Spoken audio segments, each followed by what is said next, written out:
Avui nervis. Espera, torna aquí. Avui molts nervis. Avui pensava posar-me davant d'una càmera i començar a fer aquestes coses. Jo no ho havia fet mai, posar-me ni fer de model, ni a la manera seriosa, ni fent una entrevista ara mateix.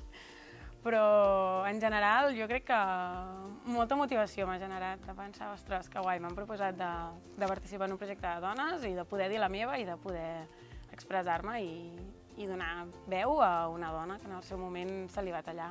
Jo crec que és un pas molt gran que estem fent.